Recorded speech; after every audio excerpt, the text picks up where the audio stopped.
I'm not going to talk a lot. It's one of those. Well, obviously struggling to score runs in the last 2 days, huh? Yeah, you got to feel good about that. I was back there talking to the coaches. Coach Gaines played here, 7, 8, 9. Kind of felt like those teams midweek sometimes. Those guys, they stayed locked in, those 50-win teams, and played well. And I feel like our guys are really buying into just, trying to get better every day. And I feel like we are getting better as a team. So that's good to see as we're winning. As Pat points out, you guys are on a record home run pace in this season. Really? Well, I mean, that's a good thing because home runs are good. Like Earl Weaver said, pitching and defense and a 3-run home run, those things will help you win a lot of games. And I feel like we've got some guys that haven't hit a ton of them. Alberto's starting to get going. Stokely hit one today. Johnny has hit one, and Johnny's got big-time home run potential. So, I think home runs and doubles are a good thing if your on-base percentage is high and you walk, which we have been doing. So that can be a recipe for a dangerous offense. And you saw tonight an example of the depth that we also have. We got some really good players that aren't playing a lot that are really working, that keep getting better. So that's neat to see. How do you explain the home run pace that you're on so far and hitting so many this quickly? I think it's two things. I think it's three things, honestly. Number one, a credit to our strength coach, Greg Gatz, who's been here from the day we walked in. Our guys noticeably get bigger and stronger every year. And then a credit to our guys for putting in the work. And then, Coach Weir spends a lot of time working with our guys about getting their A swing off. Like when you swing, you should be swinging hard. And you're hunting your pitch and you're trying to do damage. That doesn't mean you're not going to hit some singles, but we're trying to drive the baseball. 1 through 9, even Colby. We don't want to be happy with singles. We want to hit doubles and extra base hits. We haven't seen a ton of Reece so far, but today, first multi-hit game of his career, and he just seems a lot more confident up there in the box than compared to say last preseason. Even just kind of, what sort of progression have you seen from him since the summer and everything? I know his summer was also cut short a little bit too. Yeah, definitely. I think he's getting more confident. I think you said it best. And he's also worked extremely hard. The ball's coming off his bat a lot better. He's not just a singles guy. Yeah. He can hit a ball in the gap. His speed is his speed.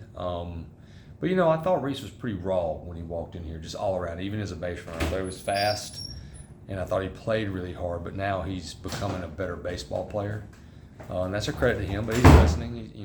He's coachable. But his strength is clear when you watch him take BP and the whip in his bat. But also understanding, okay, on base percentage is important. I can steal bases, and having him in there does give us that speed factor.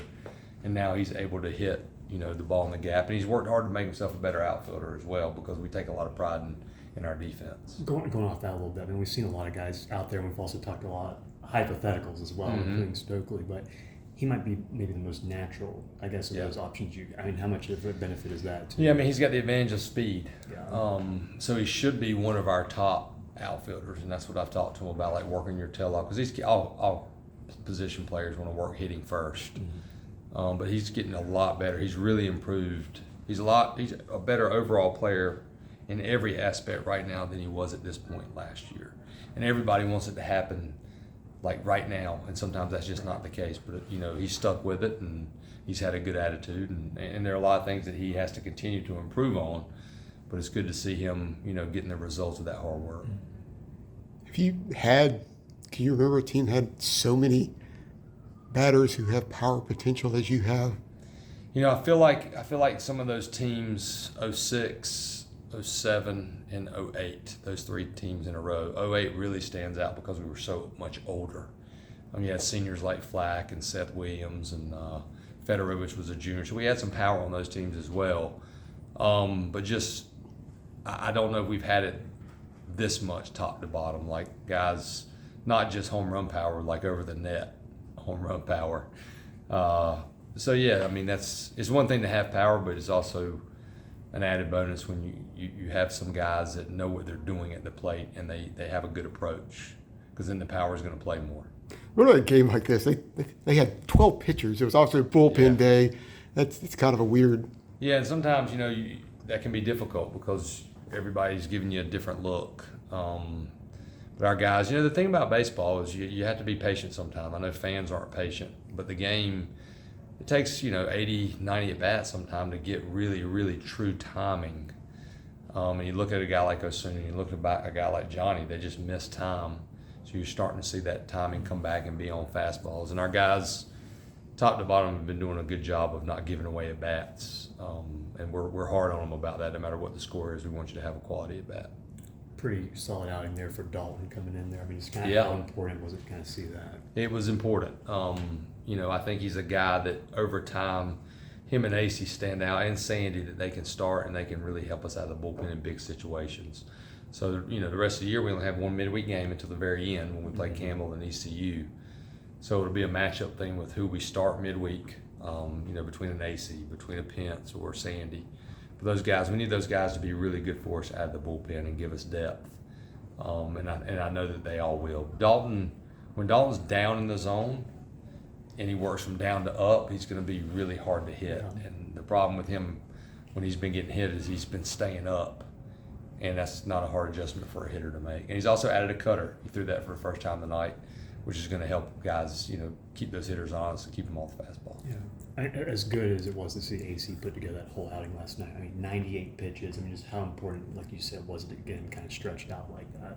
Yeah, when we recruited him from Penn, we thought, man, this dude's good.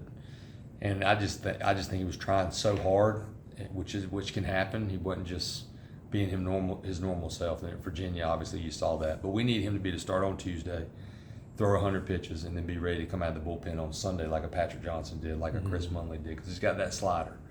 I mean, there may be some situations where we feel like we need him the whole weekend moving forward because the league's so hard, and we'll just kind of take that as it goes. But he'll be ready to pitch for us out of the bullpen this Sunday. He recovers well. Thanks. Thank y'all. He's coach. You need this badge? No. Thank you, sir. 9 o'clock. We're rolling tomorrow. 9 o'clock. 9 o'clock. CNAM. All right. Hey, I was just telling Coach, you guys are on a school record pace of home runs. How do you explain the power from top to bottom? Yeah, I think a lot of guys are having good APs. The approach is good right now. Credit to Coach Weirs and Coach Gatz, and I just think them getting ready for us to play is really important. And then you got it right off the bat. And have you been hitting many opposite field like that? No, I mean, early on this year, I've kind of wanted to talk to Weirs about, just having my bat path being better so I can hit the ball to all fields. But, that's just timing. And, just getting comfortable in timing is all, or an aspect of going, being able to hit the ball to all fields. Was that your first opposite field? I thought so. I mean, as you probably heard Coach talking there a little bit. I mean, obviously, you guys are doing offensively, and yet you have Alberto now, who's really just now starting to settle in. Johnny's coming back and starting to look better and better. I mean, how much excitement is there still for just kind of what this team can maybe still even do even more offensively, I guess? Yeah, for sure. There's a lot of depth on this team, which is really good. There's a lot of guys that aren't in the lineup that can be in the lineup and can do damage. So just I think just guys getting ABs, getting more comfortable is just going to be a recipe for success for the future. I know. I mean, there was a lot of noise for you coming out last season about cutting down the strikeouts, walking more, and so far. I mean, you are seeing the results of that. I think it's 19 walks, 17 strikeouts so far. In terms of your approach, I mean, is it just as simple as I've been at this level now, I've seen this sort of pitching, and I kind of adjust to it more, or is there more to it than that? I kind of just wanted to spread out a little bit and eliminate the movement because I felt like I was taking big swings last year, in counts where I should be more defensive. And obviously we're still fighting that. It's new, but I just think just really trying to stay small and not do too much. With 2 strikes, just trying to move the ball and good things will happen. You talked about AC there a little bit. I mean, how much were you able to go up against him in the off season? A good bit. Yeah, he had my number a lot. Yeah. What makes him such a tough at bat? He can pitch. He can pitch. 3 pitches for strikes at all times, and that's very effective. There'd be times where he would go, heater in for a dot strike and then heater away for a dot strike, and then you're down 0-2. And it's just really 2 really good pitches. And then he commands his zone well. He works fast. And like I said, he can locate. So it's he's very effective. That slider from the angle it comes at, is it fairly hard to pick up as well? Yeah, it's kind of like a frisbee. It comes pretty horizontal, so it's very effective.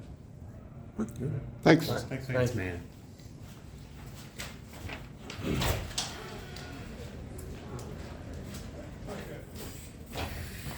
How's it going? The first multi-hit game of your career. Feeling pretty comfortable at the plate? Yeah, that was a really good sight for me, like being a pinch hitter for the most of my career, just having one at bat. It's tough just getting in there for one at bat and trying to get a hit, but I've always thought like the more at bats you get, the more comfortable you'll get, and that was the case tonight, getting 4 at bats, and yeah, first multi-hit game feels really good. You obviously came in here with maybe a more in-depth knowledge of what college baseball is than most freshmen who come into a program, obviously.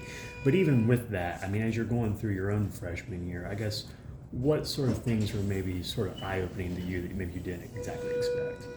I guess last year and then especially this year, you know, everyone on a team, especially like North Carolina, is going to be really talented. But looking last year and this year, you really have people that maybe have none at bats, but they could be a starting player here or anywhere else and have a lot of success. So it's just how many great players that are on a team, and anyone can do damage when they get in there.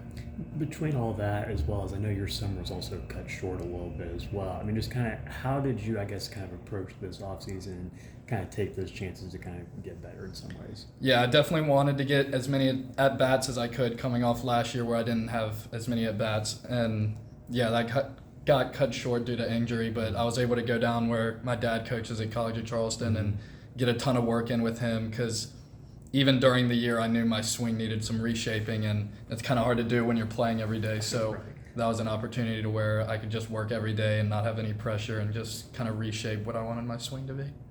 You know, Coach was saying that, you know, maybe coming in, you're maybe sort of described more as a singles hitter in some way, but he feels like there's more pop there this year. I mean, is that something you also have seen a little bit more? Yeah, I definitely feel like I've got more in the tank, but a lot of times I'm just trying not to get too big and put the ball in play and let my speed play. But I felt like after the fall and getting into the preseason, I really started to show that a lot more and just trying to hit the ball in the right place and run. But yeah, I definitely have the power to hit one into the net whenever I just hit it right. Yeah.